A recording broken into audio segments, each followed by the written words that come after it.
est-ce que l'enregistrement est prêt maintenant? Je n'ai pas vu. Nadine, pouvez-vous confirmer si tout le monde a commencé à enregistrer dans les différentes langues? Bon, très bien, merci. Bon, nous sommes là au début de notre troisième espace d'éco-apprentissage. C'est tout un voyage et je suis heureuse de commencer 4 séances avec vous sur le droit à la terre ou le droit français. Ce sont des espaces qui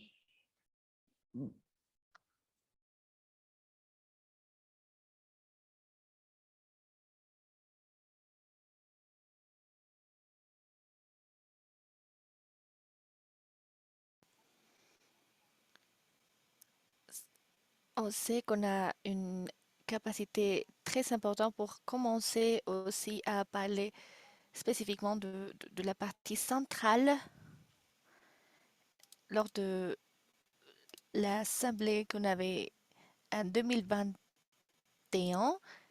On avait parlé avec les membres et on a aussi demandé des opportunités de réflexion par rapport à des divers sujets. Donc, les coordonnateurs de IC en Amérique latine, dans le réseau aussi, dans la région, moi et les présidents, nous étions réunis lors de cette initiative qu'on avait et précisément à cause de cela, avec l'objectif de rester ensemble pour apprendre, pour faire des échanges, pour connaître nos expériences et pour faire des stratégies ensemble, pour faire la promotion de ce type de rapproche, des initiatives, des opportunités. Donc, moi, je peux penser à une phrase qui est très importante, qui est avoir une force transrégionale ici à IC. Et donc, à cause de cela, je ne sais pas s'il y a quelqu'un qui a les micros allumés. Mais comme je parlais, c'est une collaboration conjointe entre les membres de IT. On travaille d'une manière régionale. On a des participants de divers continents, pays, de l'Orient moyen, de l'Afrique du Nord, de l'Afrique subsaharienne, de l'Amérique latine et des autres régions aussi. Et l'espace a été d'une manière dévissée et développé pour faire une préparation qu'on avait il y a quelques mois avec l'équipe qui était très dédiée avec les membres DIC. Moi, je voudrais vraiment avoir ici une reconnaissance pour les membres. Donc, moi, je voudrais demander Hilary d'allumer simplement votre caméra pour saluer tout le monde, mais très rapidement. Donc, elle a été un des membres à Harare, Zimbabwe. Et donc, merci beaucoup, Hilary. Donc, bienvenue, merci. Abdemaoula, elle se trouve en Égypte. Elle est notre co-facilitateur de la région de MENA. Donc, elle a commencé un peu plus tard ici au programme. On a aussi Kala de l'Amérique latine, de l'Argentine. Je ne sais pas si c'est possible de simplement saluer. Allumez votre caméra et très rapidement agitez votre main. Faites une petite signe de la main. Merci, merci Kala. Et donc, à partir de l'équipe de soutien, donc, on a travaillé ensemble, les membres de GIS, l'Amérique latine, de la région de Mina. Donc, bienvenue, Eder. Elle fait partie du réseau de droit de la terre. Et Nadine, s'il vous plaît, agitez la main aussi. Elle fait partie du secrétariat général de l'apprentissage. Donc,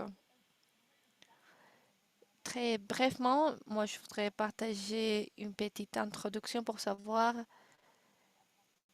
ce qu'on va discuter lors de prochaines semaines. La suivante, s'il vous plaît. Donc, on sait déjà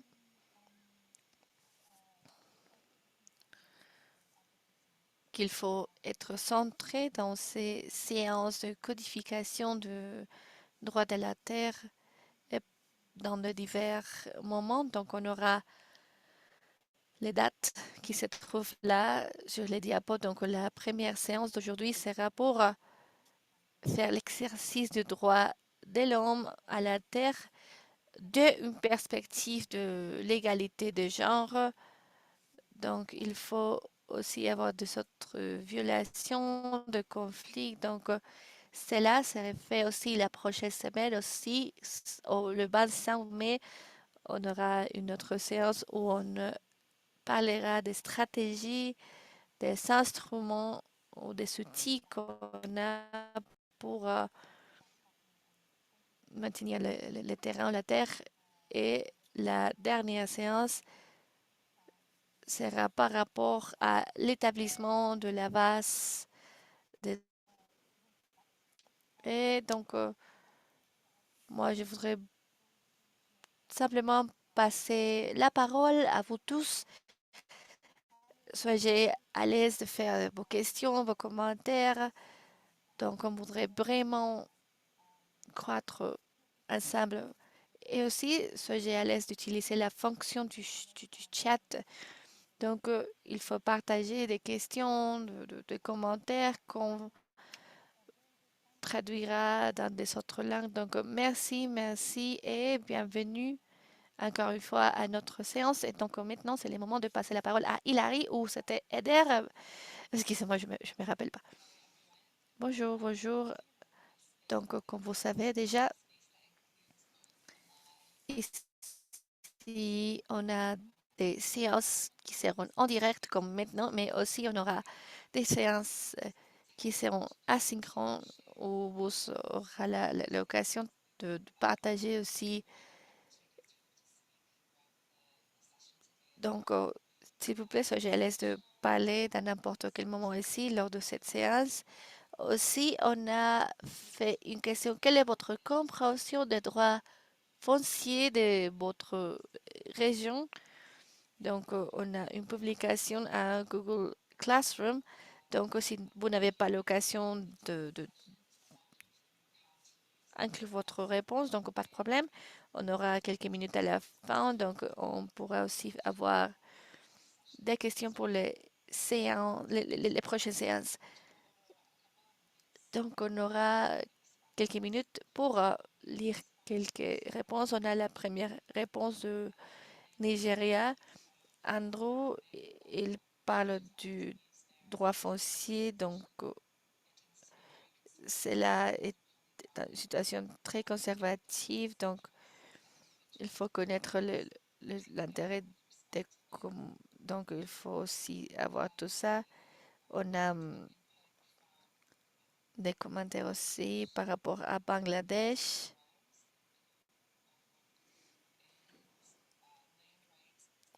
Les droits fonciers,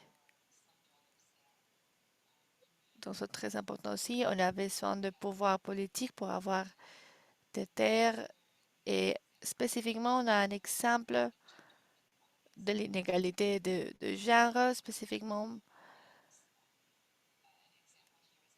Ici, l'exemple est fait par rapport aux des femmes divorcées pour lesquelles il est difficile de maintenir le droit foncier. Aussi, on a des commentaires de Zimbabwe où la situation principale sont les conflits, l'exploitation minière, l'agriculture et la loi qui dit que ce qui est au-dessus de la terre vous appartient, mais on sait que les mineurs et les agriculteurs sont en conflit de propriété. Et on a aussi, je crois que une nouvelle réponse, c'est par rapport les aéroports, qui est un cause spécifiquement de l'appropriation de la terre. On a des autres réponses qu'on avait reçues lors de la séance de bienvenue. Donc maintenant, moi, je veux lire quelques-uns. On a une réponse de Eileen par rapport à la protection de droits fonciers qui est très important pour améliorer les conditions de la population en désavantage spécifiquement pour les femmes. On a des autres droits aussi, tels que les aliments. Ici, on a des aspects qui sont très importants dans ces moments de crise. On a notre commentaire de la Bolivie que moi, je voudrais partager. Ici, elle parle qu'on a de petites parties de la terre qui sont de propriété communautaire.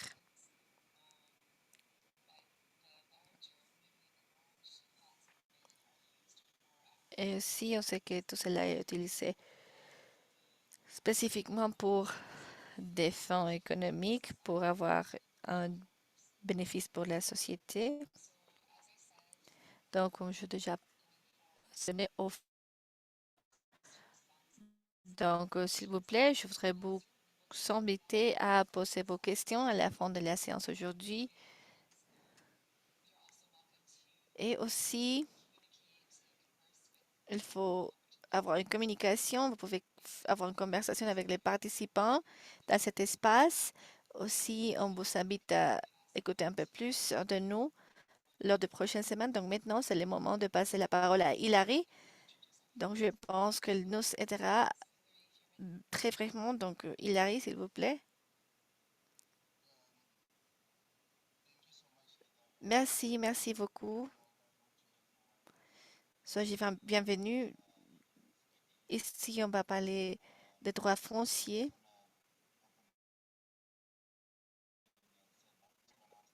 Moi, je voudrais faire une petite annonce sur les sujets des droits fonciers.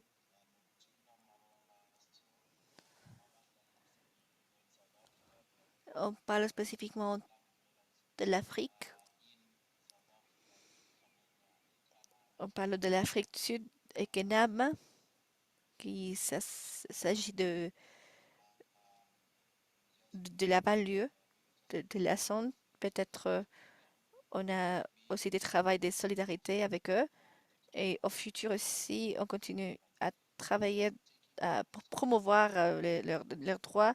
Donc maintenant, moi, je voudrais aussi faire la présentation de mes mentors. Il est un expert, il est un activiste dans les droits fonciers.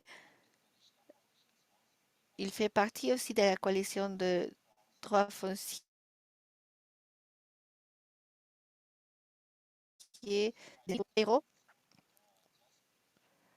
Et très brièvement, donc, pour parler du réseau de droits fonciers, on travaille spécifiquement avec des organisations qui sont spécialisées aux droits économiques, socioculturels, spécifiquement les droits de l'homme liés aux affaires foncières, de l'eau aussi, en Asie, en Chine. On a aussi Joseph qui est le cofondateur du réseau. On travaille ensemble pour utiliser une méthodologie, une recherche en matière de droits de l'homme pour avoir des formations. Et donc, il faut simplement avoir la mise en œuvre de la méthodologie de la vie des hommes, spécifiquement pour les droits fonciers. On a les coordinateurs du programme qui est Joseph aussi, de l'ACNUR de l'ONU, qui a une représentation en Palestine de l'année 1980 jusqu'à l'année 2003. On a aussi on a le représentant de l'ACNUR en Tunisie de l'année 2011 à 2012 en matière de relations internationales. On a aussi un programme de maîtrise en droit de l'homme lors de l'université américaine à Cairo. Donc, Joseph aussi, il fera une présentation globale en termes de droit de l'homme, de la définition du droit foncier, développement aussi. Et donc, Joseph, je vous passe la parole. Merci, merci beaucoup, Hilary. Donc, vous avez fait une très, très bonne présentation de moi. Donc, je vous remercie. Donc, en fait, je pourrais vous dire que vous êtes mes mentors. Maintenant, on va parler d'un sujet qui est essentiel, qui est fondamental pour nous tous. Si on parle de questions foncières, donc pour parler un peu du passé par rapport au réseau de droit foncier en 1991, la priorité originale a été avoir une définition juridique adéquate de droit foncier lorsqu'on a des droits culturels. Et donc, on parle aussi d'une autre phase où on parle de la situation normale. On peut parler du processus lors de l'ONU, spécifiquement pour l'acquisition de la terre. Donc, le comité des droits fonciers a décidé qu'on ne peut pas parler d'avoir des droits fonciers si on n'a pas sur une terre. Donc, on a parlé avec Enrique, on a fait une présentation. Donc, on a essayé d'avoir aussi une stratégie un peu plus pédagogique. Donc, on a décidé de commencer avec les aspects généraux et après avec la partie plus spécifique, premièrement avec la théorie, après avec le plus pratique. Donc, aujourd'hui, je vais vous partager un- une question un peu plus générale sur la partie théorique, mais il est très très important qu'on commence tous avec le même type de système de base pour comprendre les sujets qu'on va aborder. Donc aussi, on parle de droits de l'homme. Donc, premièrement, il faut avoir une théorie des bases, certes.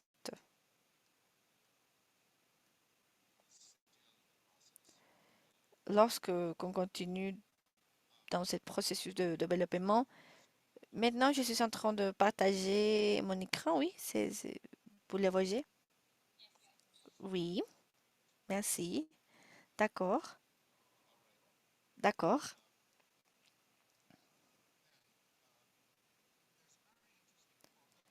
Il y a une phrase que j'aime beaucoup, c'est d'un fonctionnaire d'une conférence de la FAO de l'ONU. Il a parlé que la Terre est la base de la vie sur la Terre et elle est importante pour tout. Comment est-ce que la Terre est utilisée et comment est-ce que cela aura une influence sur la nature, les aliments, l'eau, l'énergie et le climat? Et donc, on peut ajouter l'aspect de l'hébergement aussi, mais aussi on a des autres observations qui sont vraiment en ligne avec notre présentation d'aujourd'hui et des autres présentations d'après. Donc maintenant, moi, je voudrais vous rappeler la façon dans laquelle les droits de l'homme ont été développés. On parle des droits de l'homme au long de l'histoire, les luttes, les révolutions, les mouvements sociaux, etc. Mais les systèmes internationaux commencent avec une codification des droits de l'homme lors de la carte de l'ONU, la carte ou la déclaration des droits de l'homme, avec les trois piliers fondamentaux de l'organisation. On a la paix, la sécurité, le développement durable. Mais si on parle de la paix, la sécurité, le développement durable, tout ça ne peut pas même exister si on n'a pas de la terre. Donc, si on parle de l'expression des droits de l'homme, il faut identifier quels sont ces droits lors de la Déclaration universelle de l'année 1948. Donc, c'est une déclaration de principe, on a des obligations de cet état. Donc, on avait besoin aussi de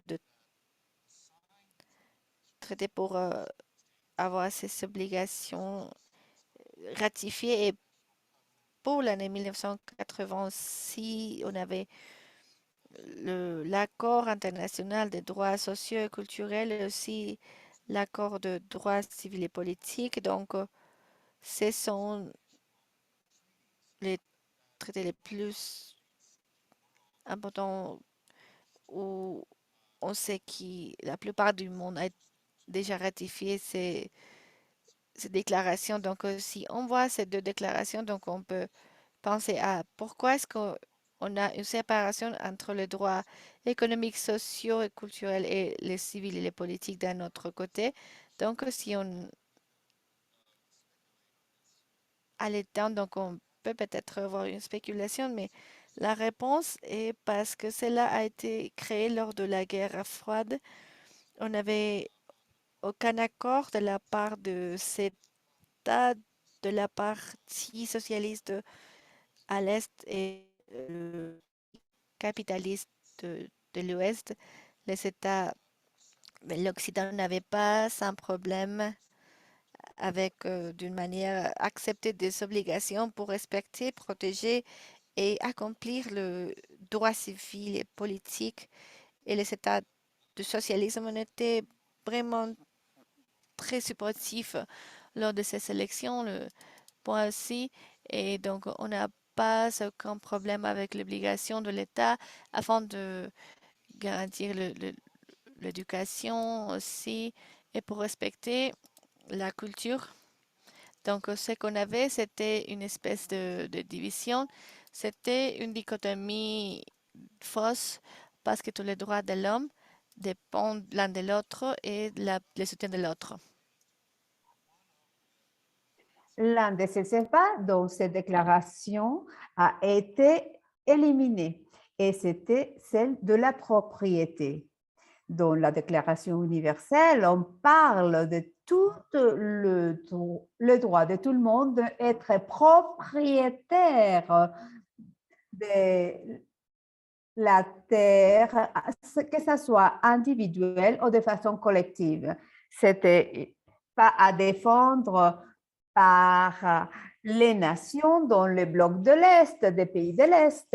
Donc, c'est-à-dire que ces droits de l'homme dans cette déclaration universelle qui se concentre sur la propriété a été en dehors de ces deux accords. Et c'est pourquoi nous devons nous rappeler que lorsqu'on parle de la terre, parce qu'on parle de la terre aujourd'hui, et nous devons mettre ça et il n'y a pas un droit humain à la propriété et il doit être incorporé ailleurs lorsqu'on parle d'autres domaines. Considérer la terre de façon séparée de la propriété, mais comme un droit humain et bien entendu un droit à tous. Et après ces accords, nous savons des conventions individuelles qui appartiennent à des groupes ou des conditions ou situations en spécifique. Mais ça, c'est la base, le cadre que nous devons plaidoyer, qui est le droit à la terre. Et tant que comité, le comité qui va faire le monitoring, va faire l'interprétation, voilà une photo. 18 experts de partout dans le monde, appuyés par des politiques.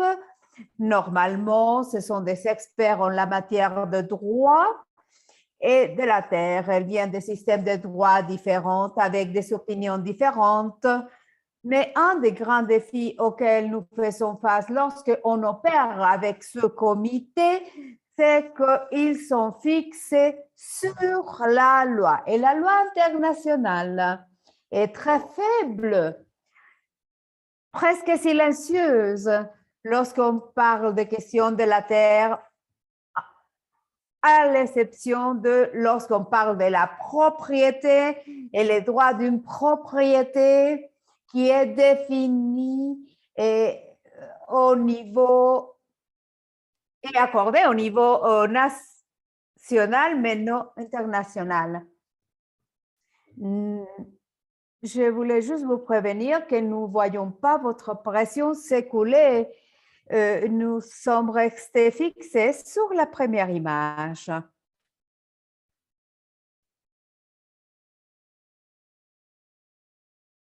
Peut-être vous pouvez la redémarrer à nouveau. Merci, Joe.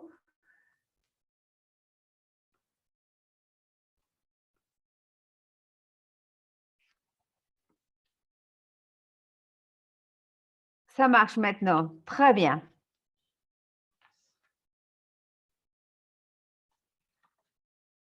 Voilà l'image du comité. Vous voyez le comité dont je vous parle? Merci. Bon, voilà pour les personnes avec lesquelles on a des pourparlers à l'heure actuelle, mais leur effort, c'est de faire une interprétation de la Terre sur l'accord.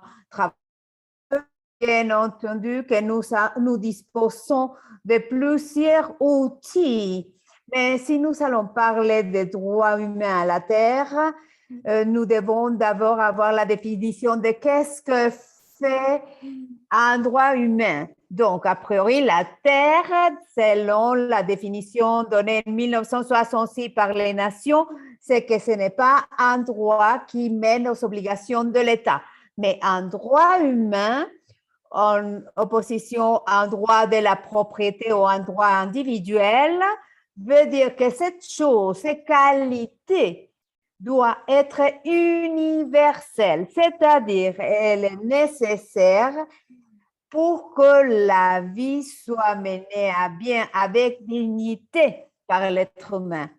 Donc, c'est-à-dire qu'indivisible, qu'il se soutient à plusieurs reprises. Donc, un droit humain est nécessaire, mais pour avoir jouissance, on doit avoir un autre droit. Le droit à l'information, par exemple, est essentiel pour pouvoir jouir et l'occasion de bénéficier de la participation publique. Les droits à l'habitat, souvent c'est un droit qui est demandé pour avoir la jouissance et exprimer votre culture, ou même être en santé. Donc le droit humain à la santé pourrait être affecté par les conditions de l'habitat. Donc, l'interdépendance, ce sont les droits humains, donc elles se soutiennent les uns aux autres. Lorsqu'on parle de droits humains à la Terre, ça, c'est le test qu'on doit passer.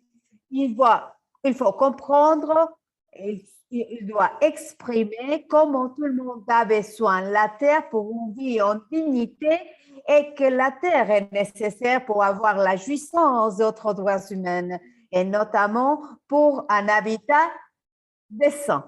Donc, une situation similaire s'est apparue il y a 20 ans lorsque l'eau n'était pas mentionnée dans la loi internationale, certainement pas comme droit humain. Donc, nous avons déjà été face à cette difficulté parce qu'on devait définir qu'est-ce que ça veut dire l'eau à l'intérieur de cette convention. Et les besoins de l'eau est soutenu par la science de la nécessité de l'être humain de l'eau, c'est-à-dire que le corps humain contient 60% de l'eau et puis 63% d'eau est requise par le cœur. Et on doit savoir que l'être humain peut vivre pendant 3 semaines sans nourriture, Et ça, c'est une nécessité pour la vie, mais aussi un humain ne peut pas survivre pas que quelques jours sans eau.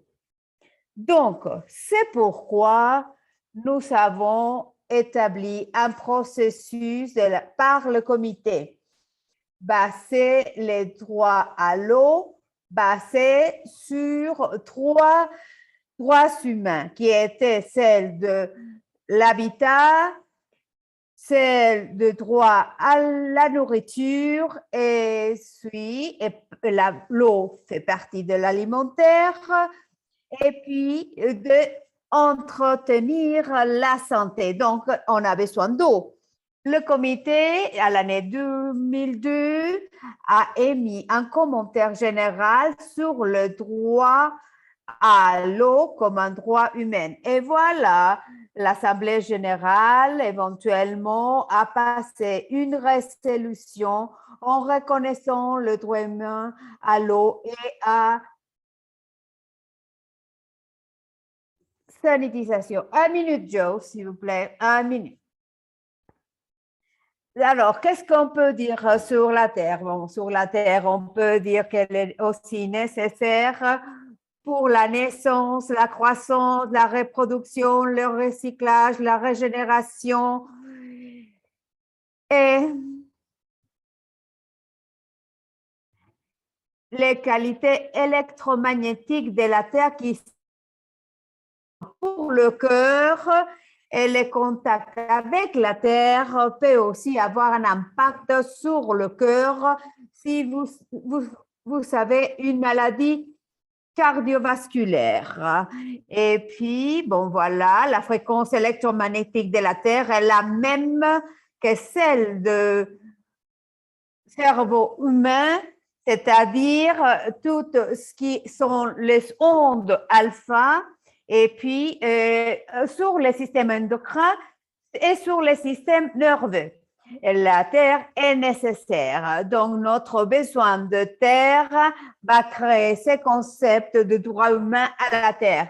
Mais ça aussi est identifié dans la culture. À l'islam, par exemple, nous avons la tradition qui nous dit que nous compartons trois choses, la terre, l'eau et le feu. Et il est interdit d'établir un prix là-dessus.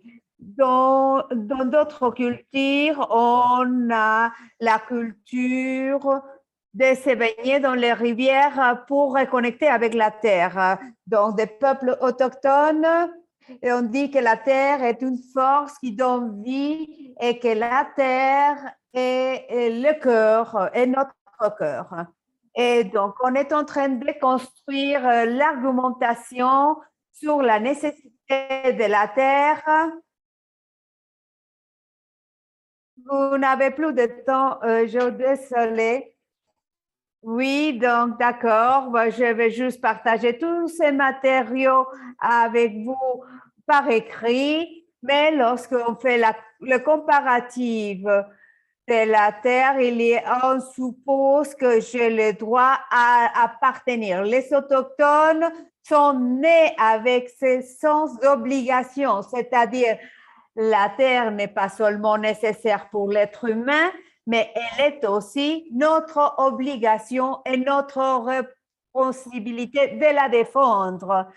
Donc, c'est une perspective complètement différente sur la Terre et ceux qui viennent après moi vont vous donner des aspects beaucoup plus détaillés sur comment on peut faire cette approche à la Terre, un droit humain véritable dans la politique et dans la pratique également. Merci beaucoup.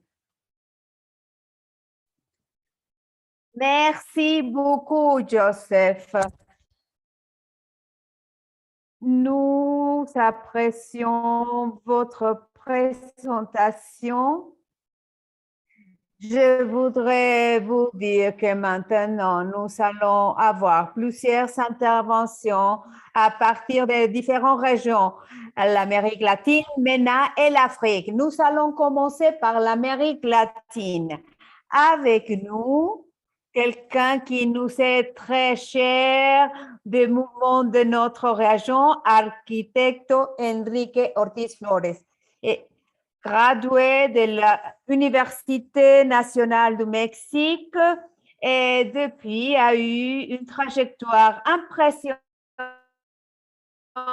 dans les publics privés sur le plaidoyer de l'habitat populaire. 1998, il travaille à la Coalition internationale de l'habitat et il est en train de promouvoir au niveau national et international les droits humains liés à l'habitat, leur renforcement, l'instrumentation de la production de l'habitat social et durable et les changements d'articulation des processus sociaux, la conceptualisation conjointe, ainsi que la diffusion et publication. Enrique a obtenu plusieurs reconnaissances et prix national d'architecture, que l'Association des ingénieurs et architectes du Mexique lui a octroyé, et les prix populaires par l'Association panaméricaine des architectes, reconnus quotidiennement des mouvements, des organisations qui luttent dans notre région. Et maintenant, nous donnons la parole à Enrique qui va partager avec nous la perspective de l'intégralité et le thème de comment être concrète sur les droits à la terre vis-à-vis les défis actuels. Merci beaucoup. C'est un plaisir d'être avec vous aujourd'hui. Je vous remercie d'avoir promu ça depuis si longtemps. Je voudrais commencer par signaler que, à l'heure actuelle, il y a un thème fondamental à cause de la crise profonde vécue par le monde et les impacts provoqués par la pandémie. Et ça nous a permis de voir l'importance de faire reconnaître ce droit pleinement. Il y a eu des progrès, mais aussi un délai incroyable. Un des premiers écrits, nous voyons la Terre comme si c'était une marchandise, et me semble-t-il que c'est ça qu'on devrait corriger. Il y a des travaux qui ont été faits par la rapporteure de l'habitat, elle est brésilienne. Et puis, on voit comment on gère la terre à l'heure actuelle. Un facteur trouvé par le capital des spéculations et qui fait l'échange de l'argent d'une bourse à une autre bourse. Et dans le monde, on a eu beaucoup plus d'argent spéculatif en circulation et c'est un argent qui n'a pas de valeur, qui n'a pas contribué à améliorer à quoi que ce soit. Il n'est pas soutenu ni par l'or ni par l'argent. C'est un argent spéculatif et c'est un des moyens de traduire quelque chose par concret qui a été découvert et qu'on voit maintenant étalé partout dans le monde, c'est l'éviction de la terre. Et puis, c'est quelque chose qu'on voit avec beaucoup de force en Amérique latine et dans presque tous les pays des communautés autochtones, les communautés rurales doivent être en défense de leur territoire. Et parce que normalement, ils sont être en train de se faire éviter de ces territoires. Mais c'est eux qui doivent protéger leurs forêts parce qu'ils connaissent l'intégralité des choses de la nature. Il y a tellement de personnes qui sont évictées des évictions forcées parce qu'ils ne peuvent pas payer les loyers à cause de l'économie, parce qu'ils ont perdu leur emploi. Et nous souffrons et nous traversons par des situations qui impliqueraient qu'on puisse y avoir au niveau international, de la part des institutions, des choses beaucoup plus claires pour octroyer un droit humain universel. Et pour ce que Joseph nous disait tout à l'heure, des choses si importantes entre les droits et la vie et les droits à la nature, l'interdépendance des droits et cette conception de droit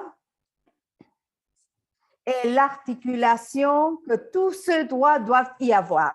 Moi, je voudrais signaler que dans les cas de l'Amérique latine, nous travaillons sur des domaines fort intéressants.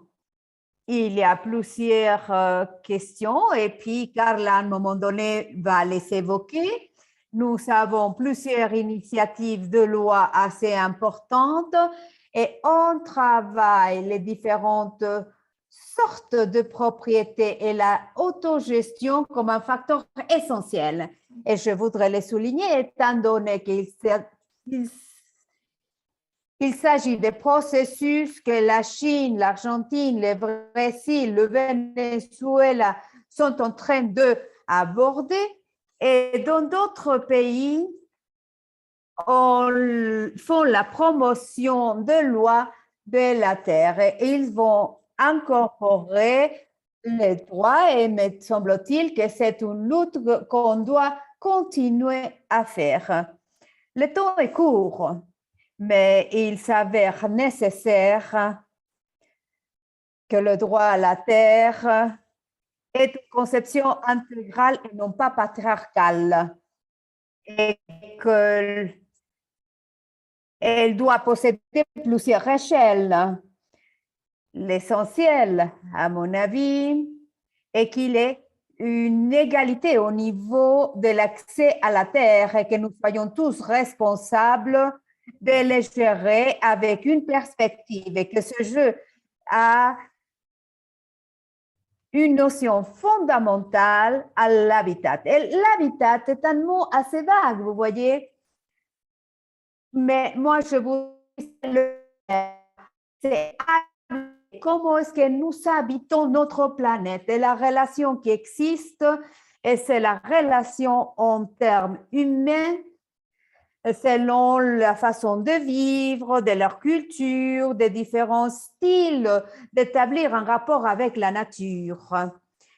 Et voilà pour les caractéristiques de sa nature, de son paysage, de sa topographie, la consistance de son seuil, le côté lointain, son rapprochement, ses paysages, ses qualités spécifiques. Il y a un rapport profond entre l'être humain et puis de là l'essence de l'appropriation, cette relation affective qui existe entre les communautés et la terre, les communautés originaires, les communautés autochtones, indigènes, les gèrent très bien.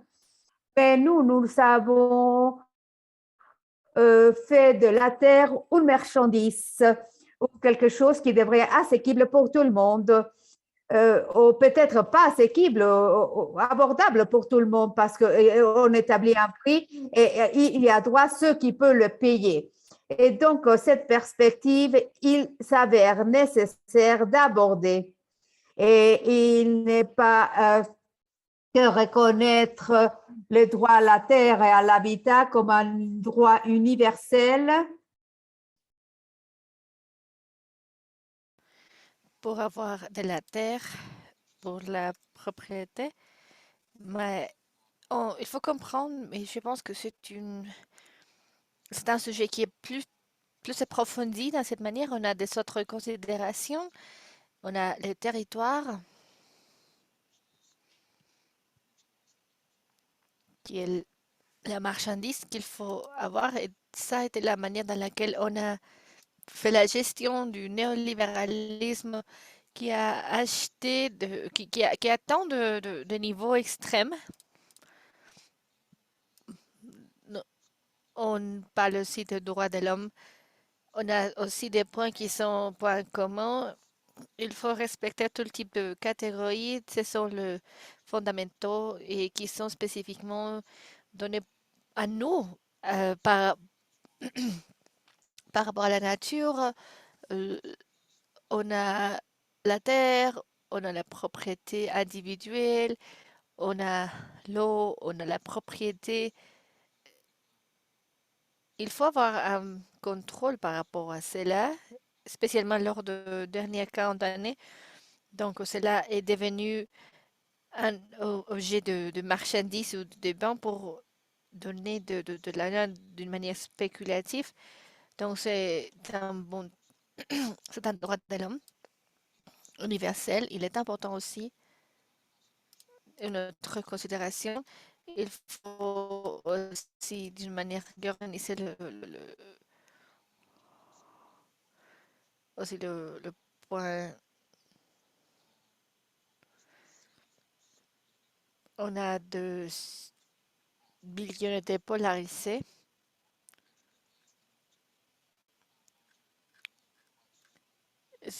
C'est là et pour la supplémentation qu'on a aussi. Donc, il nous reste 2 minutes, s'il vous plaît. Merci. D'accord. Donc, il faut parler des éléments tels que l'hébergement, qui est un produit d'une manière industrielle. Aussi, on a des processus sociaux basés sur le caractéristique aussi, et aussi par rapport à l'égalité de genre aussi, ça c'est une autre perspective. Par rapport à la propriété privée, donc c'est là s'il faut reconnaître, par exemple, une propriété collective de s'usagers, l'association, la participation, on a de diverses manières de parler de la propriété. On a aussi l'égalité de genre, donc on peut parler aussi de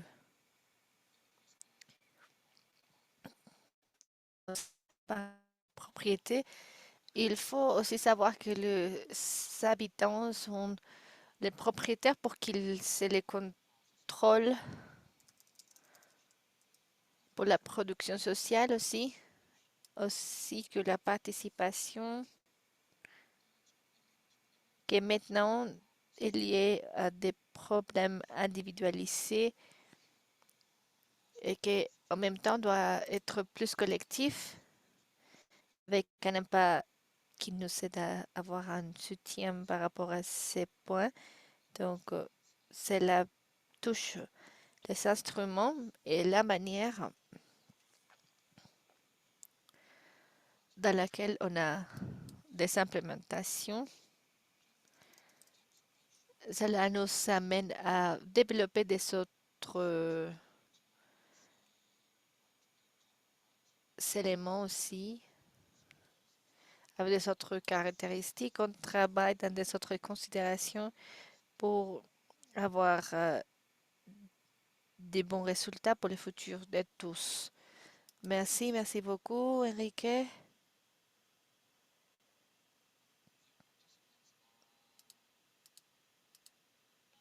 On aura tous les participants 8 minutes pour avoir des interactions et pour connaître les points communs d'une partie. D'un côté, El Kabir Mendelimo aussi, excusez-moi si je ne fais pas la bonne prononciation.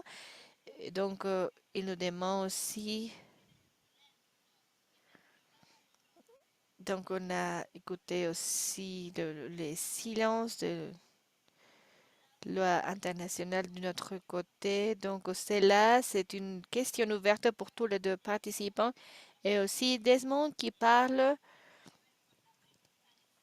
de la question par rapport à s'il y a des violations efficaces par rapport aux droits de foncier spécifiquement. Et aussi, on a aussi les réflexions sur le différent, sur les genres et comment est-ce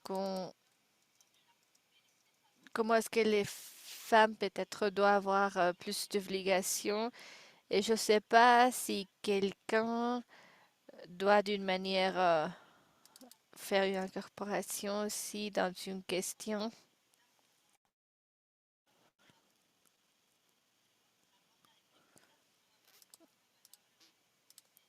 Et donc,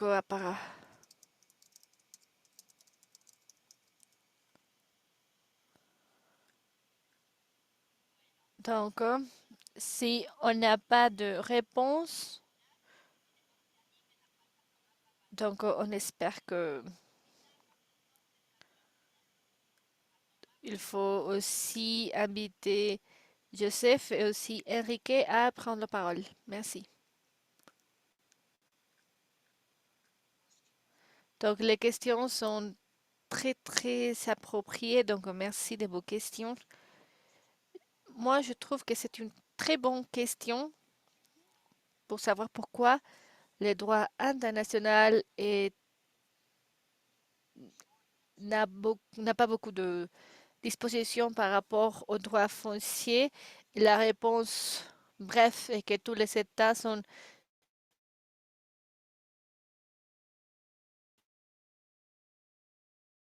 considérés comme unité de chaque pays.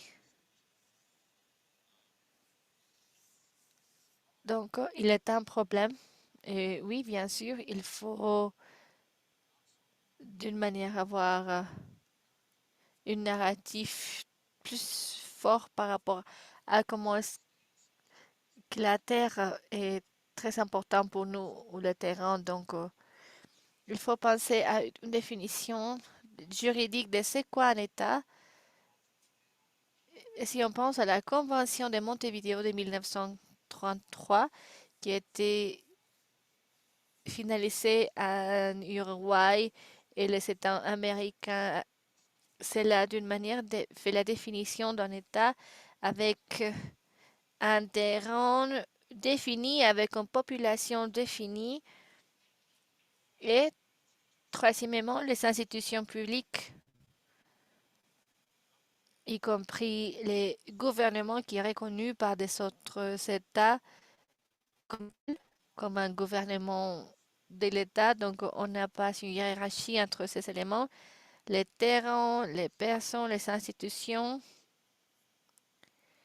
qui doivent être considérées d'une manière équivalente dans une relation triangulaire pour la gestion du terrain. Donc, cela doit rester aussi dans les mains des personnes et du peuple. Merci.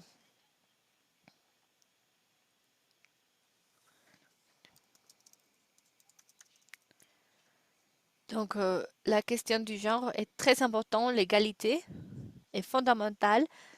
Je crois qu'il y a des situations qui sont très sévères dans des pays où les femmes sont totalement marginalisées, même par rapport à la propriété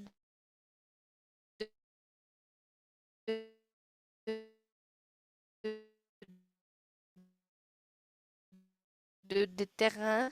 On voit qu'il est fondamental maintenant si on voit les crises parce qu'on a un une changement de conscience, d'attitude. Donc, on a les tendances qu'il faut suivre parce que moi, je peux être le propriétaire de tout, mais il faut aussi comprendre que il faut penser premièrement à la vie, à la conservation de la vie qui a été fait d'une manière brutale. Donc, on pense à la partie environnementale aussi. La conservation de terrain, donc tout cela fait partie de la vie. Nous ne sommes pas les propriétaires de la vie. Aussi la communauté, nous sommes aussi, on fait partie de la collectivité, nous ne sommes pas de cet être puissant qui peut faire tout. Et finalement, on peut parler troisièmement de personnes avec des droits de la vie aussi. Et si on pense premièrement que nous faisons partie de la vie et de la communauté, et donc la partie de ce qui se passe en Amérique latine, donc cela nous amène à voir la construction de cette utopie qu'on appelle les bons vivre.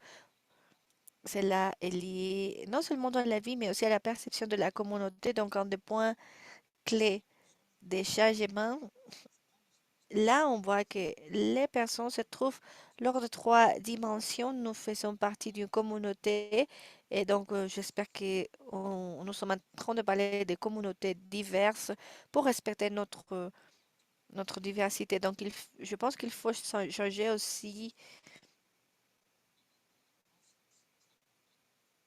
Donc, il faut savoir qu'il faut approfondir sur ce sujet un peu plus.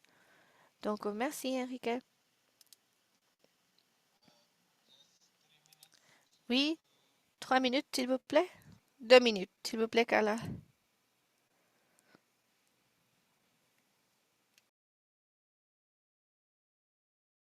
D'accord.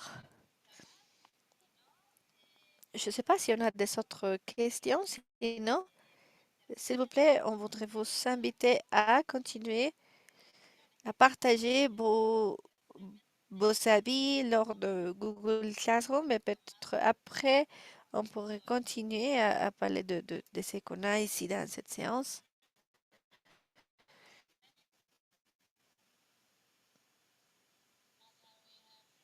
Donc là, je pense qu'on a un autre commentaire. Un autre participant a des commentaires. Je voudrais savoir comment créer un dialogue par rapport aux lois de propriété privée, comment changement à ces politiques de droits fonciers des sols pour faire la reconnaissance de la propriété collective. Je ne sais pas si dans n'importe quel pays, on pourrait avoir un dialogue avec la propriété privée ou collective ou des autres façons de faire l'usage, l'utilisation du sol. Moi, est-ce que je peux ajouter quelque chose? Oui, bien sûr.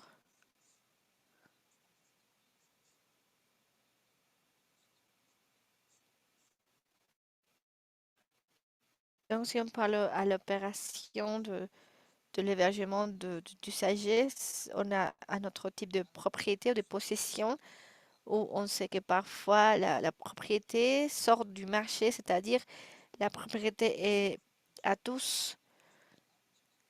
Et donc, on peut aussi, d'une manière, euh, avoir de bénéfices, mais on sait que avoir de bénéfices n'est pas vraiment la bonne façon de faire les choses.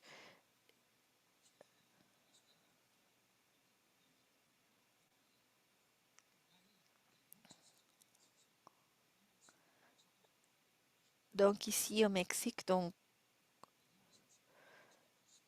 d'une manière, ici, à la constitution politique de la ville de Mexico, on avait la participation de citoyens, donc on a essayé d'avoir des inclusions, par exemple, pour contrôler les spéculations, pour fournir plus de force à ces centres de propriété. On a travaillé avec les constituants, on a fait le travail. Pardon, pardon, simplement, je voudrais vous... Moi, j'ai fini.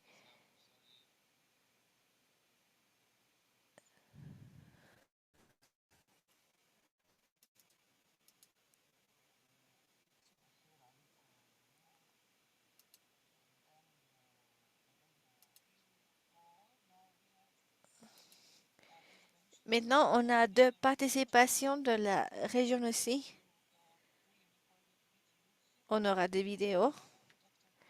On a Dr. Hilali de la Tunisie qui a un doctorat dans l'ingénierie de l'architecture pour la reconstruction en Tunisie. Elle est la fondatrice aussi de l'Observatoire pour la souveraineté spécifiquement alimentaire en Tunisie. Comme partie de la plateforme, elle fait partie du travail des politiques publiques. Elle a un très bon rapport avec les conditions des agriculteurs dans les régions principales.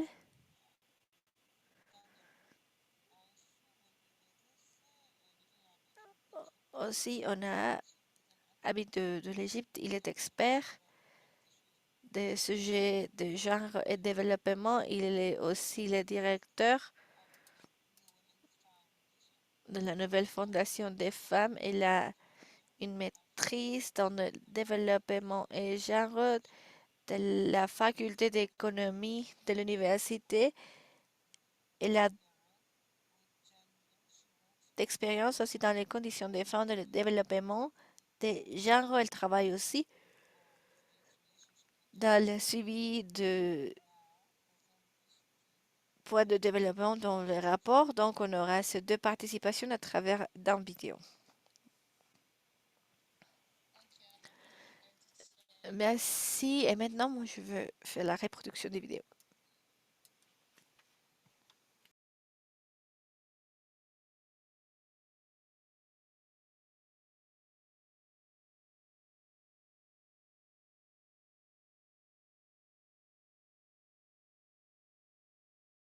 حالة مصر والنساء للنفاذ للأرض والموارد الطبيعية والمصادر يهمنا إن احنا نلفت نظر المتابعين.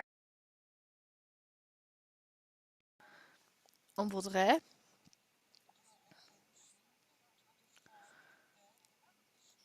souligner spécifiquement que les conditions de travail en Égypte sont de pires conditions du monde.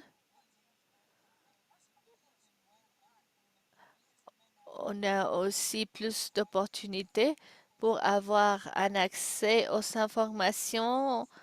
Si on fait la comparaison des femmes, cela est par rapport à l'emploi, aussi pour améliorer les conditions d'une certaine façon.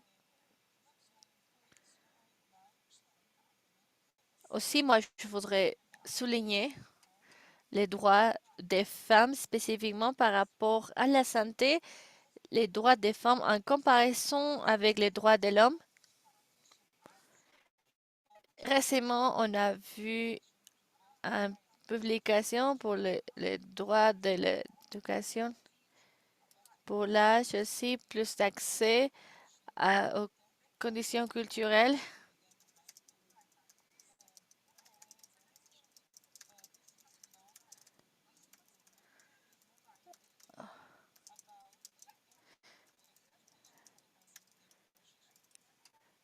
المنظمة There's المصرية there's للنساء some, ومنها على سبيل for المثال ما example, تم تحديثه the في قانون new العقوبات penal في نفاذ legislation on النساء women's access to للأرض land, وتمكين enabling المرأة أو women الأقل منه to الوصول at إلى least الحقوق access their الشرعية legitimate فيما inheritance يتعلق بالإرث. rights. كما أيضا There is هناك also تطور فيما development in يتعلق terms of بوصول women's النساء access أو to or تيسير نفاذ النساء لبعض facilitating their الخدمات access to some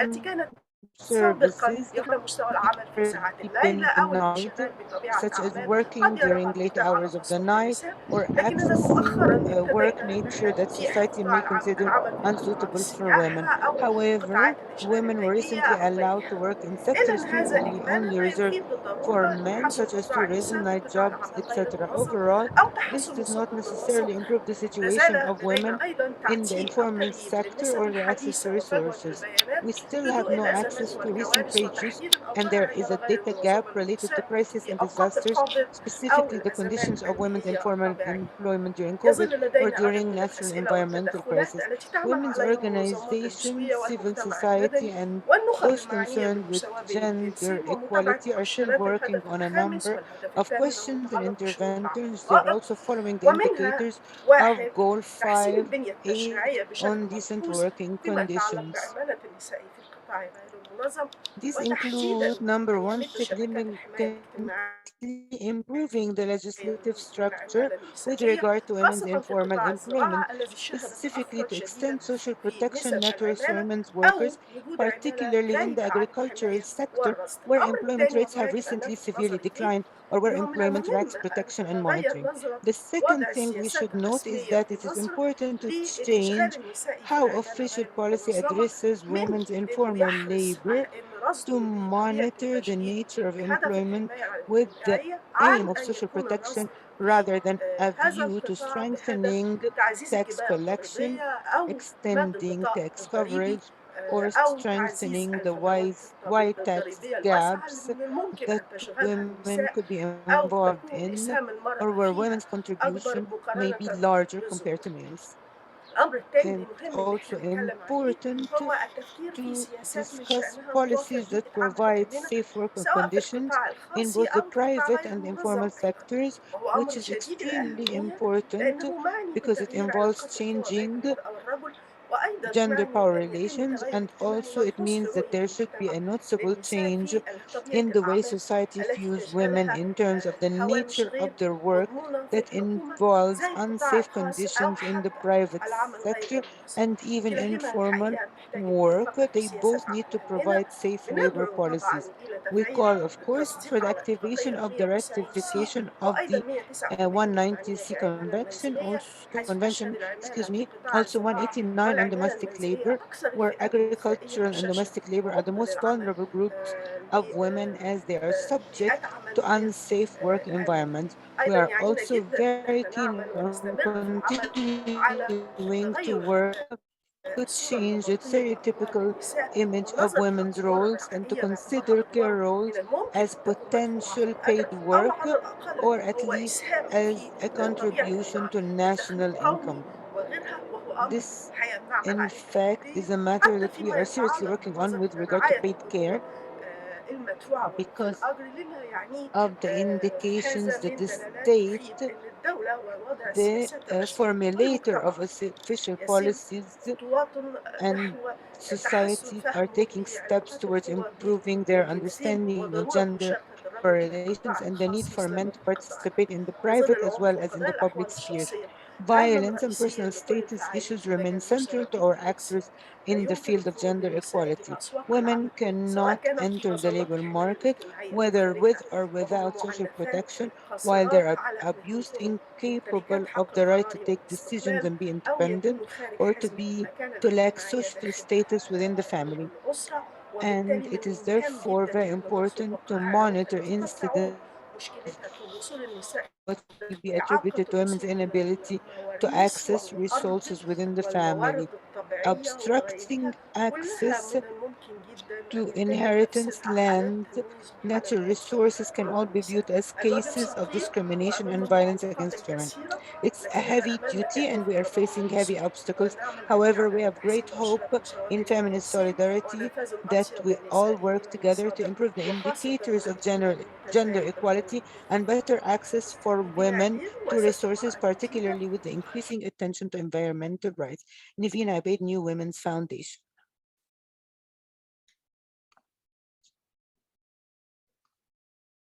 We move now to the second video by Dr. Layla Riyahi from Tunisia. Is it ready?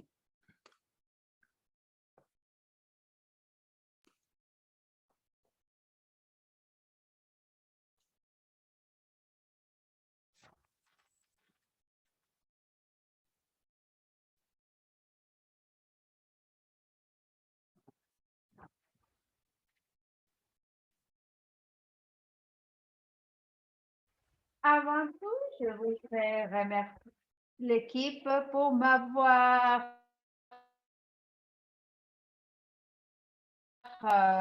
apprentissage. Je voudrais parler sur les droits humains en ce qui concerne l'égalité des sexes, en parlant notamment du cas de la Tunisie.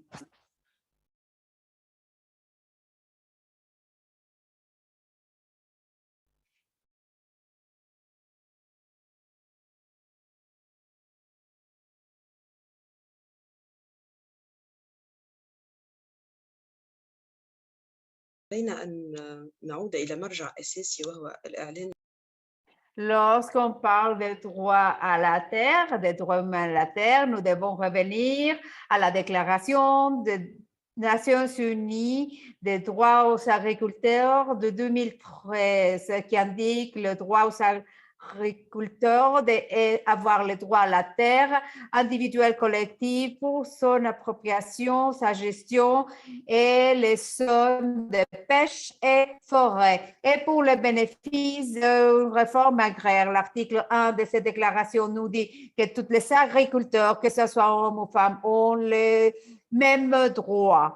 Et lorsque on parle de la Tunisie et les mouvements féministes en Tunisie, on voit les profits en ce qui concerne les droits et libertés individuelles et les groupes de droits. Mais nous devons tenir en compte les statuts des femmes de la Tunisie en ce qui concerne les droits économiques et au travail, l'extension de la discrimination, la justice, l'oppression qui souffrent les femmes en Tunisie. C'est pourquoi nous vous présentons des chiffres qui nous mènent à une réflexion. 52% de la force de travail en Tunisie est composée par des femmes. Seulement 28% de population active est intégrée par d'hommes. 24% de travail structuré qui est fait par les femmes. C'est-à-dire que les femmes sont exclues du travail organisé et structuré. C'est pourquoi que nous voyons la portée du chômage. Le chômage affecte 13,7% des hommes, les femmes se voient affectées 24,7%. Et donc, quelques zones, c'est supérieur. Le taux d'emploi, 40,1% dans le cas des femmes avec un niveau d'éducation supérieur. Lorsqu'on parle d'accès à la terre, les problèmes qui se détachent, et lorsqu'on parle de la terre rurale, les femmes rurales, c'est le groupe social qui s'occupe de cette situation. Elles vont représenter un tiers des femmes dans Tunisie, 16% de la population et 83% de la force du travail agricole. C'est-à-dire que ce groupe est un qui va proposer de la nourriture et des matériaux pour leur export. Lorsqu'on analyse un jour normal du quotidien et nous voyons comment une femme a sa journée, vous allez constater par le charte que nous vous proposons, c'est le travail fait par les femmes lorsqu'elles sont dans les terres agricoles. Elles font les soins des enfants, les bétails et toutes ces tâches. Bien sûr, s'occuper de l'eau et d'autres travaux qui ont à voir. À 5h, 5h30 de l'après-midi, vont commencer à se déplacer vers les terres agricoles lorsqu'elles vont être payées à la journée. Puisque tout le travail qu'elles font, qui se trouve marqué dans la zone bleue, n'est pas rémunéré. C'est-à-dire que les femmes dans les zones rurales vont travailler en dehors du cadre familier, à se déplacer dans des circonstances que nous constatons à l'écran, qui sont le mal appelés les camions de la mort, tels qu'on les appelle en Tunisie. Et c'est pourquoi nous parlons des femmes paysannes qui doivent aller travailler même dans des jours fériés, assujetties à des violences, des harcèlements, parmi d'autres violations. Ces femmes paysannes, agricoles, n'ont pas d'accès à des terres cultivables et elles se voient dans des terres qui ne sont pas leur. L'accès à la terre va affecter l'indépendance des femmes. Elle va garantir qu'il y ait d'autres ressources telles que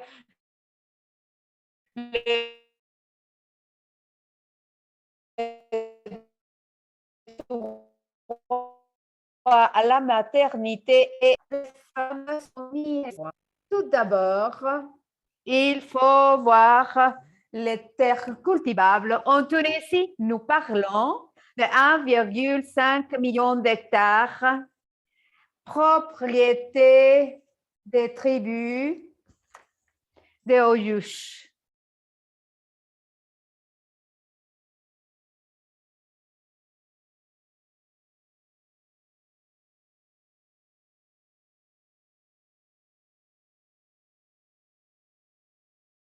Nous avons 5 millions d'hectares. Dans ce cas précis, les droits à la terre se voient affectés. Et seulement est utilisé par les femmes.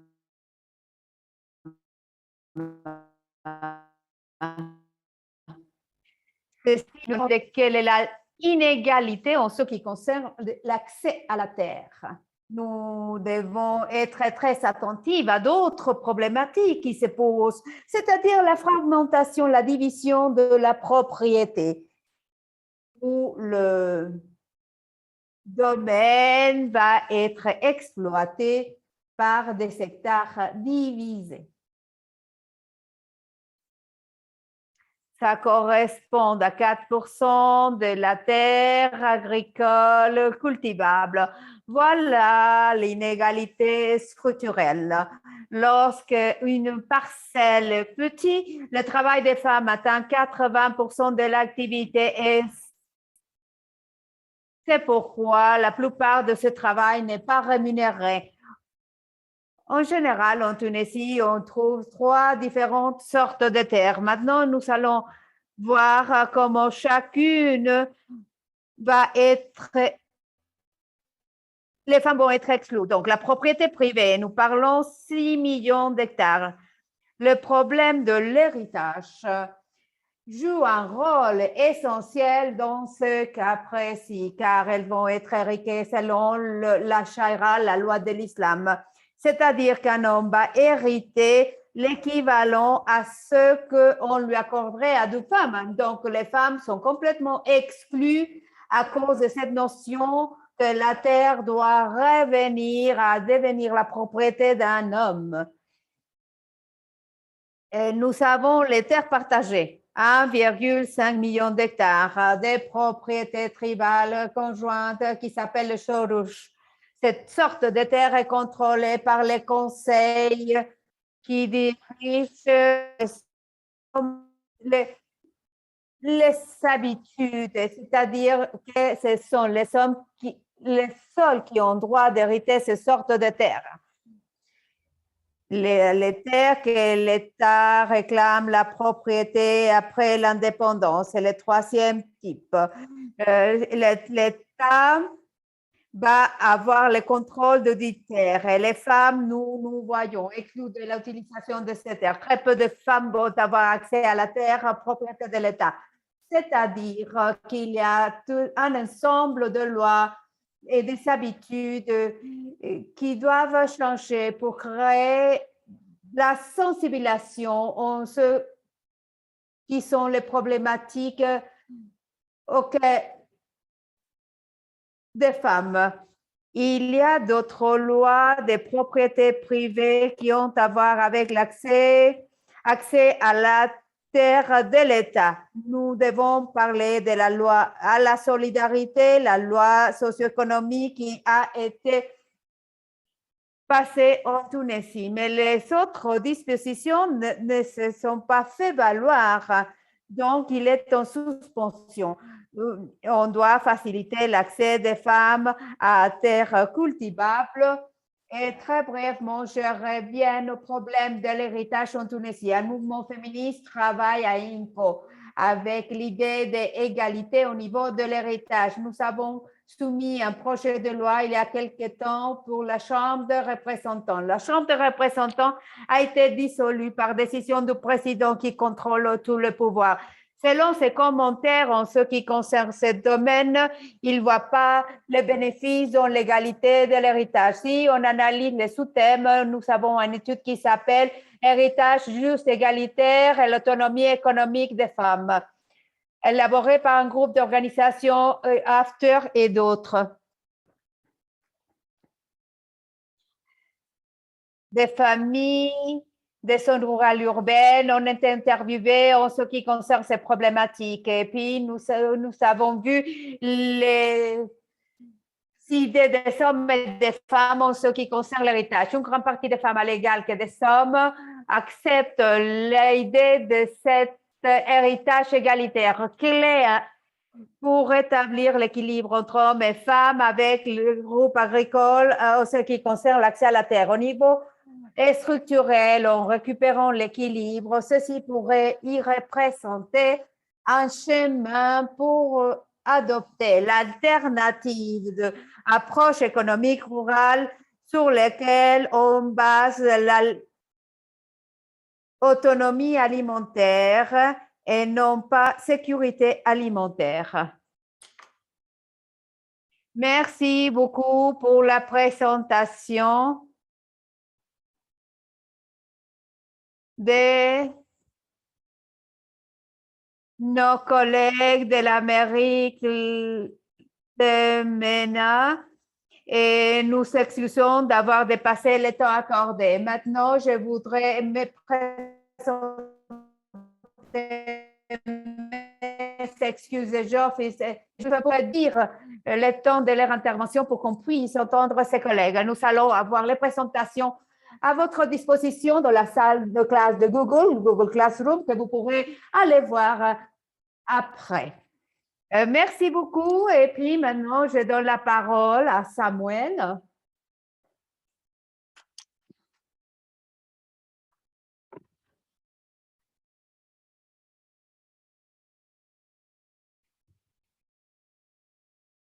La présentation de Samuel va nous parler de l'expérience en Afrique, notamment relative à la défense de l'habitat humain, y compris les droits humains à la terre ainsi que le droit à l'habitat.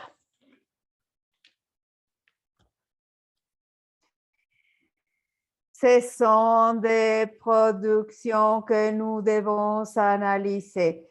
Samuel est de l'Institut Masingiri à Nairobi, au Kenya, et qui se trouve en Afrique subsaharienne, notamment travaille dans l'analyse de l'habitat, a travaillé dans ces projets.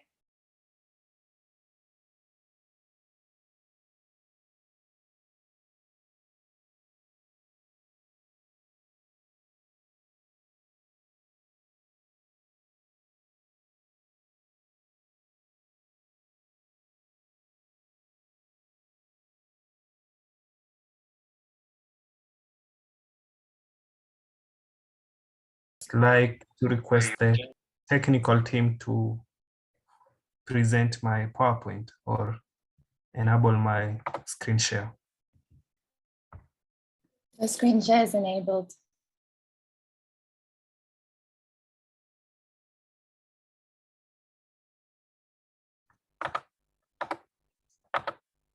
Yeah, thank you. So for this presentation, I'll be taking you through interconnected rights in the context of the human right to land in Africa, and I will apply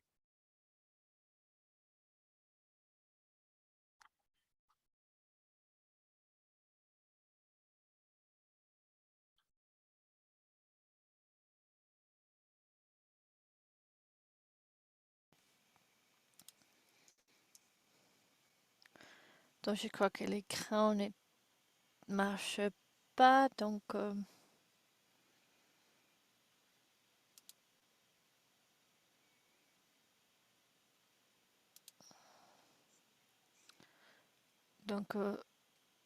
l'écran, je pense qu'il est gelé un peu.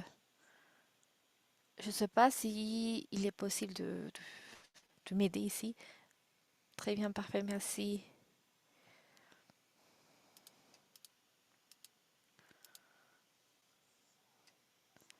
Donc, on a déjà écouté les autres présentateurs. Donc, on a des sujets qui donc ont un pas direct ou indirect spécifiquement sur les droits de l'homme.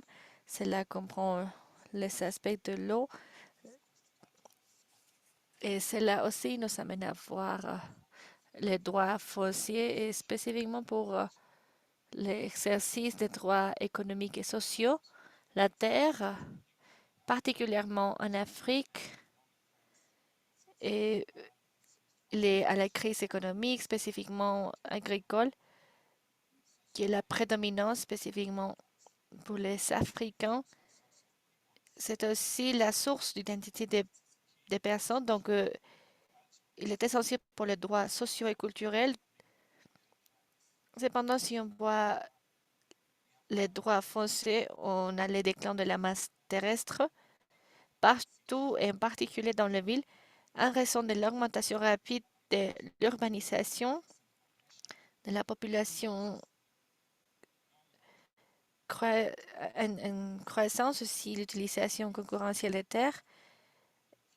En raison de cela, on a de plus en plus de conflits de divers droits de l'homme qui sont liés aux droits fonciers. Donc, on fait cette question. Comment parvenir à la réalisation collective des droits de l'homme liés à la terre face à l'interdépendance et aux intérêts concurrents, spécifiquement des droits de l'homme foncier et des autres? Quels sont les principes des droits de l'homme? Comme je dis maintenant, on sait que les droits de l'homme sont universels, sont inhérents à chaque individu, pas de discrimination, mais par le fait d'être un humain, donc ça a un train de droits de l'homme inaliénable, personne ne peut pas les enlever, donc personne peut enlever ces droits de l'homme de vous, et aussi ils sont indivisibles, tous les droits humains sont égaux en termes économiques, sociaux et culturels, aussi les droits politiques et civils, donc on n'a pas vraiment une priorité entre les personnes, et aussi la caractéristique la plus importante, spécifiquement pour cette séance, c'est l'interdépendance des droits de l'homme. Ils sont liés entre eux parce que les droits de l'homme vont augmenter aussi l'opportunité d'avoir, par exemple, accès au terrain. On peut avoir aussi plus d'aliments. On a les droits aux aliments, fonciers, hébergement. Cela a aussi un très grand impact spécifiquement pour l'hébergement. Et maintenant, donc, on a ici une image où on peut parler d'une circonstance très importante. Donc, c'est dans son zone urbaine à Nairobi. Et avec cette terre maintenant, donc, cela, elle est interconnectée dans des autres droits. Et au fond de cette présentation, moi, je voudrais aussi, d'une manière, prouver les droits à l'hébergement, à l'eau, aux aliments. Si on commence avec l'hébergement, donc on a une structure en concret, un bâtiment.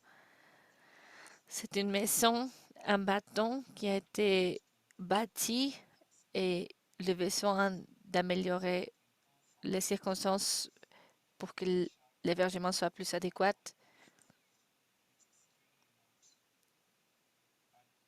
Parce que ce ne sont pas de conditions adéquates pour habiter une maison. Ici, la terre qu'on a, il y a dans des autres structures aussi de concret. Et donc, cela nous amène aussi à voir ces points. Donc, on a l'agriculture urbaine qui est fondamentale pour la sécurité alimentaire, comme on voit ici. On voit deux images. Donc, s'il y a n'importe quel besoin pour avoir un hébergement adéquat, donc ici dans ce terrain, donc cela ne serait pas disponible pour la production alimentaire, et de cette manière aussi on aura des aliments et de la sécurité, et dernièrement on a l'eau, on a des espaces aussi spécifiquement dans des établissements informels, par exemple de Toujours, donc où est-ce qu'il faut avoir les bâtiments d'une construction, s'il vous plaît? On a 2 minutes simplement. Pardon, oui, oui. Mais comment est-ce qu'on peut faire cela pour assurer une point collectif? Donc, de cette manière, on aura un dessin centré sur les humains. Cela va nous aider aussi pour avoir les dessins des habitats. Donc, de cette manière, on a une liste de besoins, des aliments, de l'eau. Donc, il faut développer une stratégie pour garantir que l'être humain reste au centre. Une autre qu'il faut explorer est le développement d'usages pour deux ou plus d'usages pour l'agriculture urbaine ou pour des espaces verts ou pour des fonds récréatifs. Donc, afin de ne pas rester dans des prisons en bâton. Donc, on a dernièrement une politique dans les zones urbaines. On a des zones pour les activités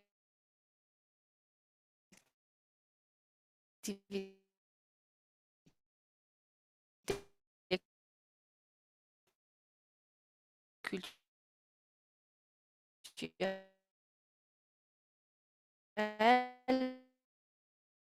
On a et ma présentation en bref. Merci. Merci beaucoup. Merci. Je vous remercie. Merci de nous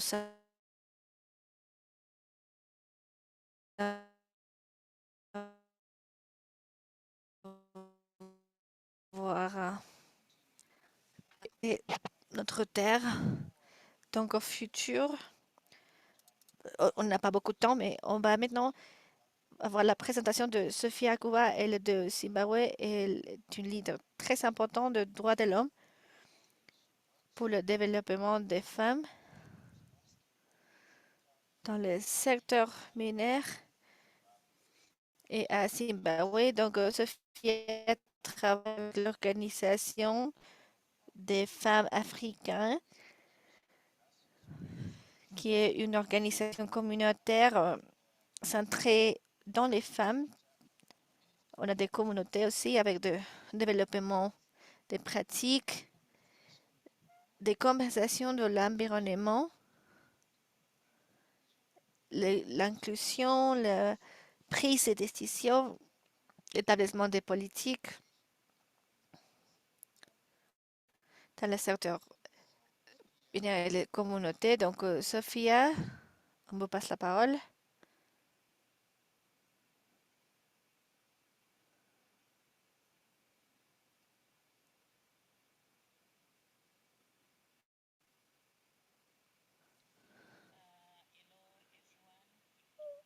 Bonjour à tous.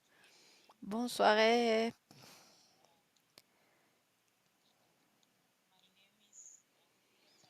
Je suis Sophia Takuba.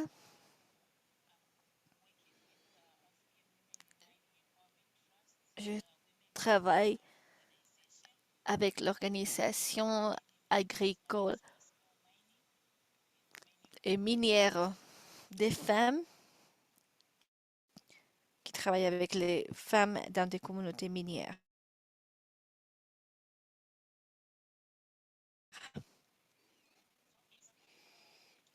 Zimbabwe, la protection de droits fonciers, si on voit les lois dans ces matières, y compris les conditions de Zimbabwe, tout le monde est autorisé pour avoir une propriété de terrain dans des zones communautaires où on peut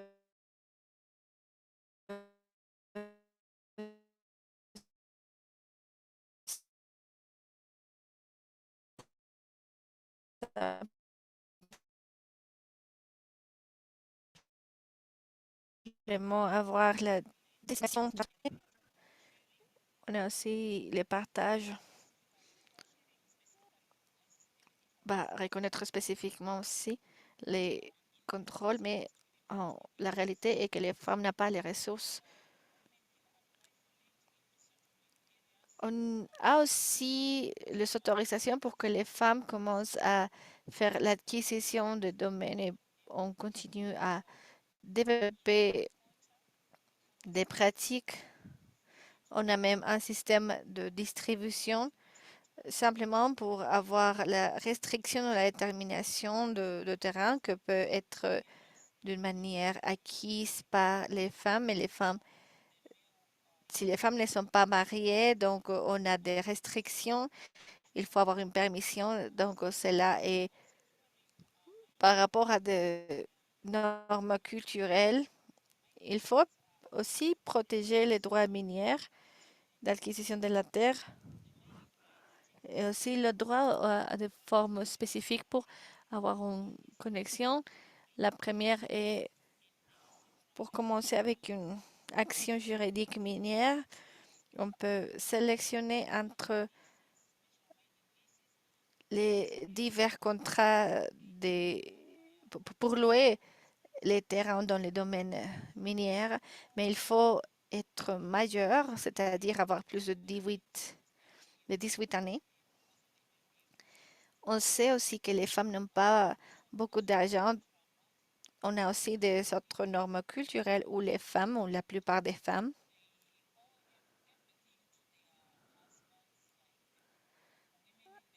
doivent faire tout à partir de ce que leur mari leur permet, parce qu'on sait que le mariage, il est très important et dans la plupart des situations, on sait que les terrains sont la propriété des hommes. Il faut aussi, d'une manière, travailler avec les noms ou les titres des hommes. Donc, dans le travail minier qu'on fait, on essaie de donner plus de pouvoir aux femmes des communautés minières avec plus de connaissances pour qu'ils comprennent comment faire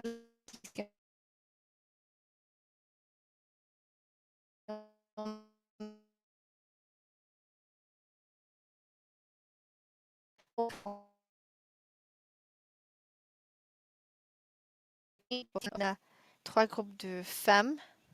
Si on parle de femmes dans le secteur minier qui travaillent dans les entreprises minières, on a des femmes qui sont enregistrées.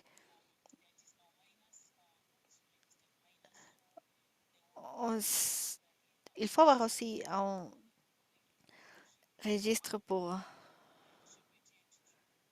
d'une certaine façon, avoir un travail conjoint avec les propriétaires des terrains dans les zones minières.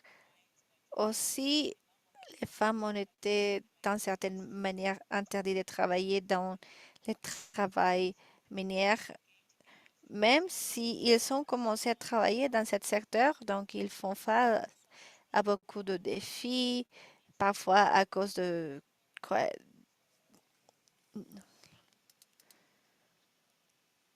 On a 3 minutes.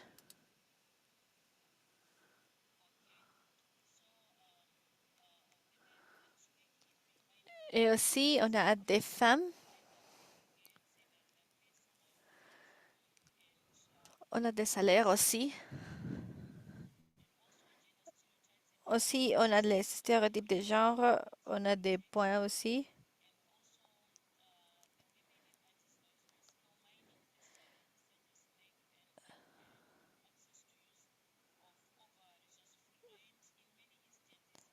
On a aussi des lois aussi culturelles spécifiquement pour travailler spécifiquement avec la liste aussi qu'on a pour avoir d'accès dans des points financiers si il commence ou elle commence en général à faire des investissements dans des équipes minières.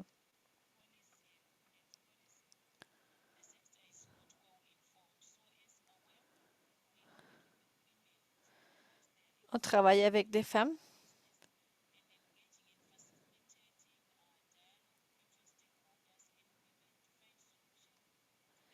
On a aussi les décisions pour aider les femmes qui font face aussi. On a tout le type d'action en termes minières. On fait partie de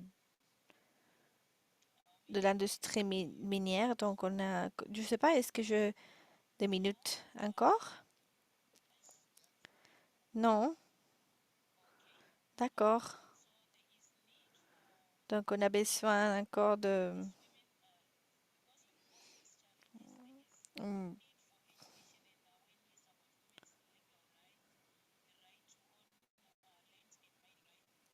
de droits aussi qu'on a spécifiquement, on a la capacité des communautés aussi, des participants aussi,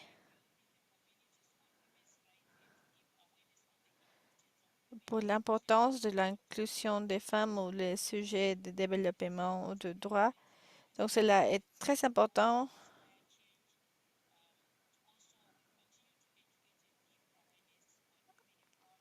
On a aussi plus de travail et plus d'actions afin de donner plus de pouvoir aux femmes pour faire partie de participation pour faire face aux défis dans le secteur minier. Merci.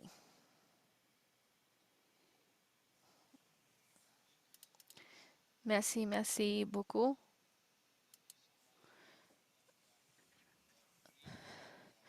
Merci de votre présentation qui était très brève, mais très informative.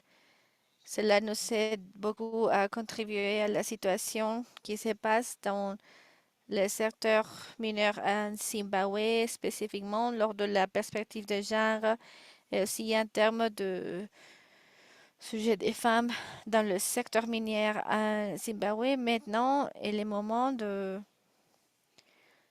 ouvrir le micro pour vos questions, pour vos apportations, pour n'importe quelle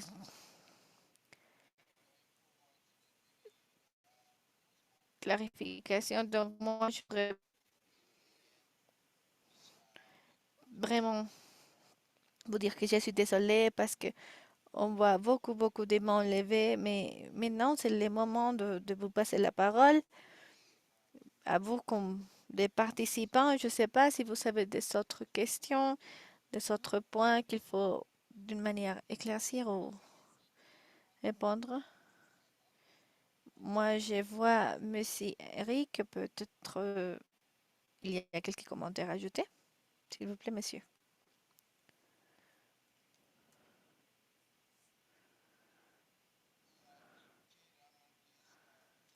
Oui, s'il vous plaît, monsieur Rachman.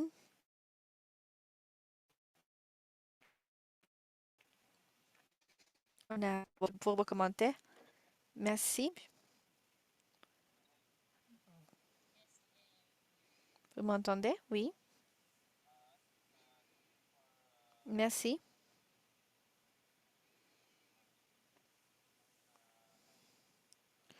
Je voudrais être reconnaissante avec l'organisation et la coalition d'avoir été ici. On a deux points très importants pour les personnes à Bangladesh. Par rapport aux violations des droits fonciers qui sont protégés juridiquement. On a travaillé ensemble avec les médias locaux, dans les journaux, où on voit que les personnes ont été enlevées de ces droits fonciers dans certaines zones. Et une des politiques qu'on a trouvées est la façon dans laquelle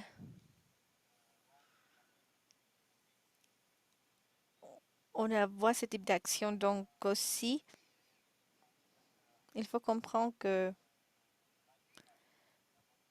par rapport au droit de lutter pour protéger et maintenir les droits fonciers, on voit que la police continue à travailler. On voit beaucoup de publications sur les médias ou les réseaux sociaux. Et en fait, on a vu la police en train de tuer des personnes qui luttent. Donc, on voit que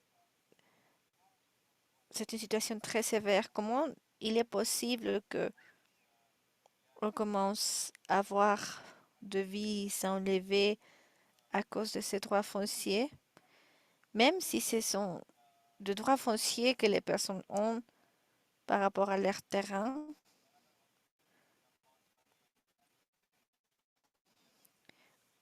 Aussi, maintenant, on a travaillé.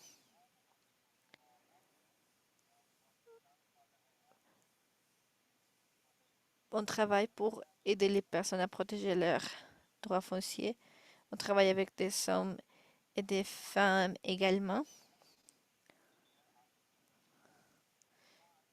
Et on a aussi l'histoire d'un homme qui est divorcé de l'année 2013. Cette personne n'était seulement un père, il était un grand-père aussi, mais dans le moment que cette personne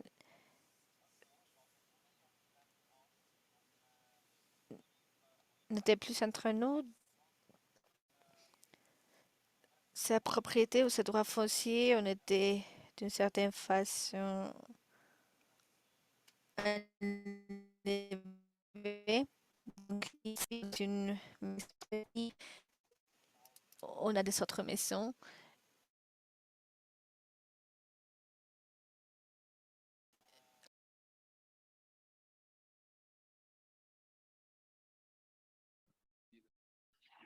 Et démolir tout leur habitat. Donc, il y a énormément de destruction.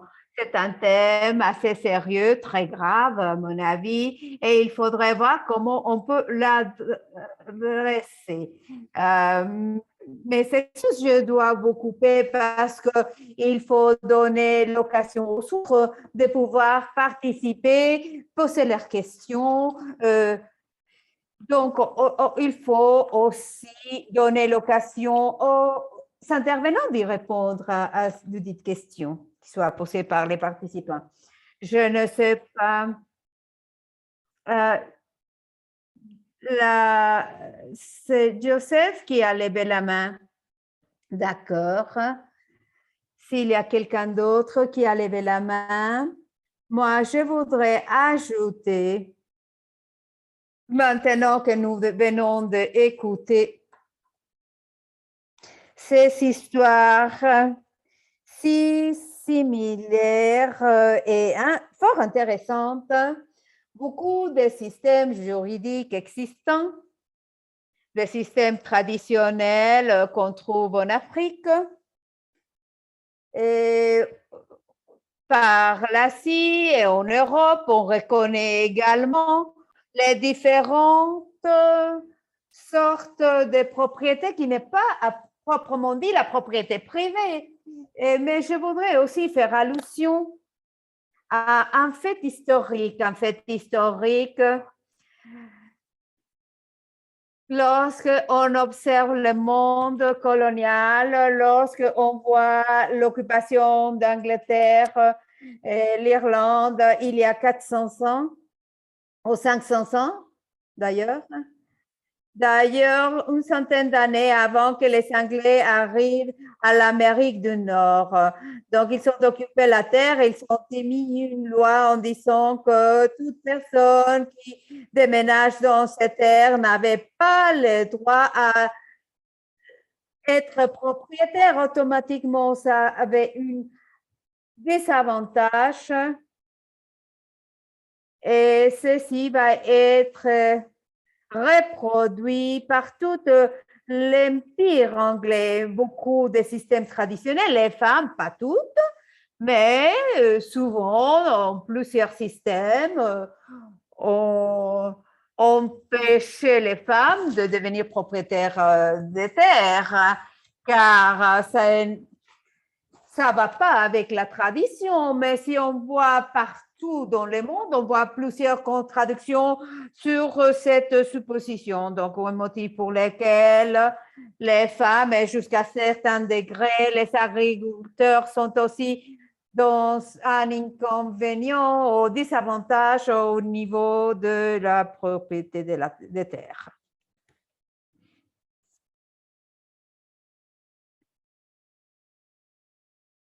Merci, Joe. Enrique, est-ce que tu voudrais ajouter des commentaires finaux avant de conclure avec la séance?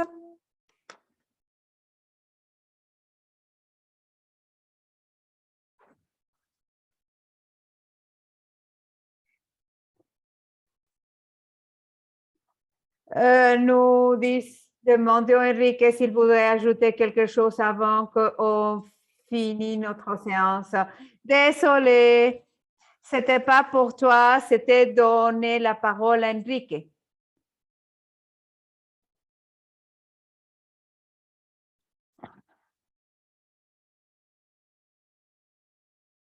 Vous me permettez? À vous de me dire à quel moment je peux intervenir. Je suis prêt. Allez-y, avec vos commentaires, s'il vous plaît, Enrique. Merci beaucoup. Je voudrais souligner quelque chose qui me semble assez important. Nous pensons toujours les choses autour des objets. Ici, le seuil, comme si c'était quelque chose d'abstrait. Mais l'essentiel ici, c'est comment est-ce qu'on va mettre l'être humain, non pas comme un objet, mais comme un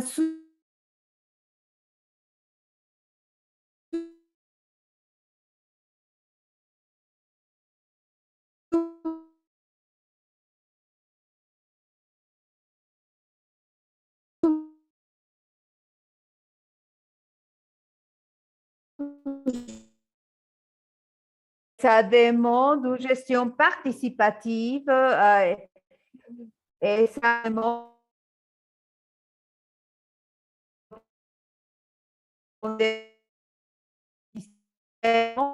au niveau métropolitaine, les écosystèmes et bien entendu que l'État devrait résoudre les différents conflits et points de vue, mais essentiellement, nous devons travailler afin que ça soit la personne qui est un sujet important dans l'exercice. Ceci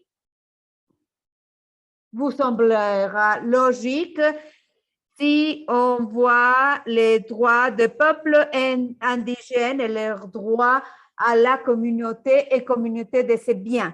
Au Mexique, nous avons une propriété dite sociale assez importante qui s'appelle ejido.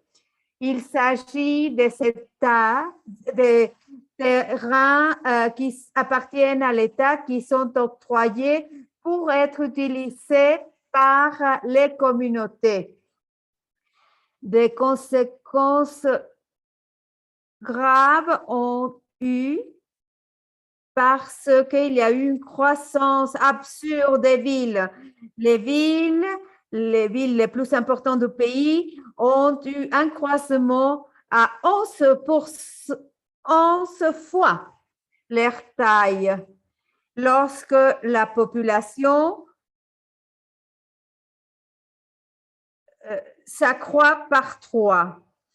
Donc, les droits de possession des peuples indigènes sur ces territoires et sur ces biens communs est essentiel. Les droits à contrôler et gérer leur territoire, leur droit à participer dans les décisions de chantiers publics ou les investissements publics ou privés qui peuvent les affecter, notamment c'est dans les communautés autochtones où le système actuel est en train d'aller voir comment ils peuvent aller pour qu'on puisse en tirer de la crise.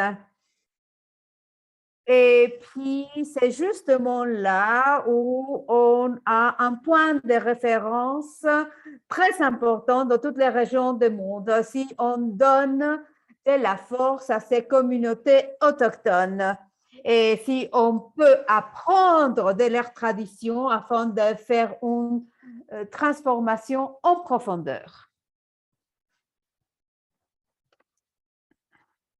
Merci beaucoup, Enrique. Merci, Joe. Et je vais remercier à tous nos intervenants, Sam, Sophia, Nadine, Leila. Merci aussi pour vos contributions, Sam, à cette séance. Nous avons fait le tour du monde. Nous avons entendu des différents coins du monde et notre programme a été très intensif. Nous nous excusons si nous vous avons pressé à un moment donné à cause du temps, mais bon, les prochaines 3 séances, je vais essayer d'avoir un programme moins dense afin d'accorder plus de temps et avoir une conversation plus élargie, plus étendue sur le thème qui nous occupe. Donc, ce sera le prochain mercredi, l'autre, et puis en lundi. Plus de conversations autour des droits fonciers, droit à la terre, et pour qu'on puisse réfléchir qu'est-ce qu'elle représente, qu'est-ce que son origine. Et oui, nous utilisons la salle de classe de Google Classroom, pour pouvoir incorporer toutes les avis et les documents qui sont partagés. Vous pouvez y avoir accès. ticnet.org, qu'un de mes collègues va mettre le lien au chat. Si vous avez des difficultés pour avoir accès à Google Classroom ou la salle de classe Google, envoyez-moi un mail et je me ferai un plaisir de vous aider. Nous allons nous connecter à nouveau mercredi prochain. Je remercie à Carla, Hilary, Ardamala. Merci à tous nos intervenants, à tous nos participants et nous espérons vous voir mercredi prochain aussi nombreux qu'aujourd'hui. Merci beaucoup et je vous souhaite une bonne continuation. Une bonne journée. Merci et on se voit la semaine prochaine. À la prochaine. Merci, Yolande. Merci. Merci, Enrique. À la prochaine. Au revoir. Merci.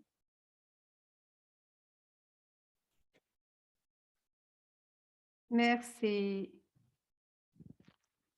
Merci. Au revoir. Merci, Yo.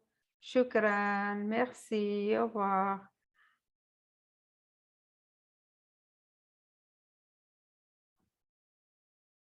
Au revoir, Joseph.